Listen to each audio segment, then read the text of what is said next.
जय श्री कृष्णा। यह वीडियो रहेगा दूसरा। पहला वीडियो अपलोड हो चुका है यूजीसी नेट में रणनीति के बारे में। यह दूसरा वीडियो है। उसमें लगभग 10 क्वेश्चनों का जवाब दिया था मैंने।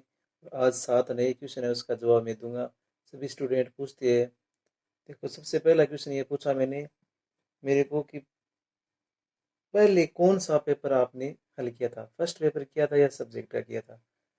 तो मेरी बात है और मेरे हिसाब से मैंने पहले तो मेरा सब्जेक्ट का ही पेपर किया था। वो बड़ा पेपर होता है, 100 क्वेश्चन आता है, तो मैंने मतलब वो करने के बाद में इसे थोड़ा लगने लगता है कि हाँ पेपर हल हो चुका है, इतना माइंड में फ्रेशर नहीं रहता। तो मैंने सब्जेक्ट का किया था पहले। ज़्यादातर सब्जेक्ट अच्छा होता है ना, तभी जेआर क्लियर होता है। तो आराम से मन को एकाग्र करके सब्जेक्ट को ही पहले करना चाहिए। मैंने सब्जेक्ट का पहला पेपर किया था, फिर किया था वो फर्स्ट पेपर। और बात रही, पता चल जाता है कितना टाइम बचा है। ज़्यादा बार बार टाइम देखना नहीं चाहिए। मतलब कम से कम 1 घंटा, आधे घंटा, इसमें 1 घंटा बाद में देखना चाहिए क्या टाइम हुआ है। बार बार देखने से आपका पूरा खेल खत्म हो सकता है, और ना ही तो क्वेश्चन होंगे और ना ही टाइम भी चला जाएगा, हड़बड़ भी मच जाएगी आपकी माइंड में। दूसरा क्वेश्चन है, इतिहास दर्शन को पढ़े या ना पढ़े। ये भी एक मोस्ट इफेक्ट है और अच्छी बात है कि मायने रखता है हर चीज़। तो मैंने इतिहास दर्शन पढ़ा था, क्योंकि मैंने असिस्टेंट प्रोफेसर की तैयारी की थी, उस टाइम ही पढ़ा था और मैं पढ़ता आया हूँ। उसके लिए बुक मैंने पढ़ी थी। वैसे तो 2-3 गाइड है मेरे पास, लेकिन आपको फैक्ट आती है और 4-5 क्वेश्चन नॉर्मल मेरी पूरी से ही हो गई थी। तो आपको पढ़ना है, मेरे पास है सुगम की बुक आती है, उसकी पढ़नी है आपको। और तीसरा क्वेश्चन है, क्या कुछ टॉपिक छोड़ देना चाहिए। देखो, इसके बारे में ये बात, आपके पास ज़्यादा टाइम है तो कोई टॉपिक छोड़े नहीं, क्योंकि अगर आपने कोई टॉपिक छोड़ दिया और उसका एग्जीक्यूशन आ गया तो आप तो बिछड़ गए। तो इसको कोई टॉपिक छोड़ना नहीं है। मतलब हार्ड लगे तो एक दो बार रिवीजन कर ले, एक दो बार पढ़ ले उसको। तो मान लो कोई नॉर्मल क्वेश्चन आ गया तो आपका पढ़ा लिखा है तो वो क्लियर हो जाएगा आपका।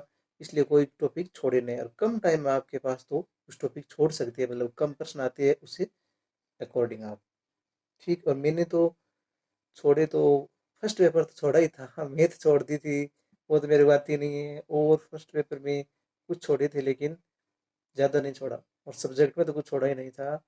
थोड़ा दक्षिण भारत है, वो थोड़ा छोटा तो मतलब नहीं था, लेकिन थोड़ा हार्ड लगता है मेरे को, लेकिन मैंने पढ़ा उसको भी। और चौथा क्वेश्चन है, कोई बोल रहा है फर्स्ट पेपर ज़्यादा पढ़े या सब्जेक्ट ज़्यादा पढ़े।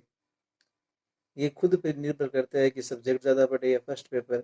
ये कहने का मतलब साफ ही दिख रहा है कि सब्जेक्ट में ज़्यादा क्वेश्चन आता है, सिलेक्शन आपका सब्जेक्ट ही करवाएगा। तो ज़्यादा तो सब्जेक्ट को ही पढ़ना है आपको। सब्जेक्ट का मतलब पेपर एकदम सेट हो गया, ज़्यादा नंबर आ गए आपके, ला सकते हो उसमें। कोई मैथ रीजनिंग वो तो आती नहीं है। और आराम से आपने तैयारी की है तो उसका क्रॉस आप 70+ तो आराम से कर सकते हो। तो सब्जेक्ट को ज़्यादा ही पढ़ना चाहिए मेरे हिसाब से तो। और पांचवा क्वेश्चन है, नोट्स और बुक में क्या कौन से चूज करें।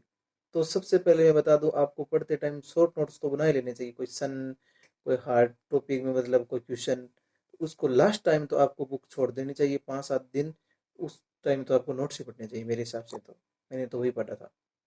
और नेक्स्ट क्वेश्चन है, कितना घंटा पढ़ाई करें। कितना घंटा पढ़ाई करें तो जेआरएफ निकल जाएगा। ये कोई मायने नहीं रखता, वो माइंड सेट की बात है। मान लो आप 15 घंटा पढ़ रहे हैं तो भी आपका नहीं हो रहा, 10 घंटे वाला भी कर गया, 7 घंटे वाला भी जेआरएफ में क्लियर कर गया। तो इसमें दिक्कत है, बात रिवीजन की है। लास्ट में आप बार बार रिवीजन करो तो आपको हो जाएगा। और मैंने तो, मेरा मन किया ना का पढ़ना है तो पढ़ पढ़ लिया।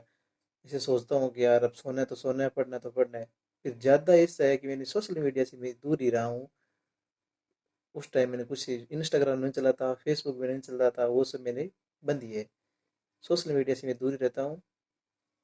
और ज़्यादातर कम से कम 10-15 घंटा तो नहीं, 10+ तो मान लो आप। लगातार 2-4 घंटा टेस्ट में चले जाते हैं। और 3 पार्ट वो पढ़ने होती है। फिर फर्स्ट पेपर को भी टाइम देना होता है। तो नॉर्मल मतलब 8-9 घंटे। मेरा तो कोई फिक्स टाइम नहीं था, मैं तो इसके बारे में ये इतना ही कहना चाहता हूँ। और अगर आपका कोई क्वेश्चन हो तो मेरे को आप पूछ सकते हो बेझिझक, मैं आपको जवाब दे दूंगा। और एक लास्ट बात है कि आप मतलब बार बार नेट क्लियर हो रहा है, आप किसी तरीके से रह रहे हो, तो लोग कोई लोग पूछता नहीं है। पूछना चाहिए आपको बार बार कि आपका क्या हुआ, आपका कैसा हुआ।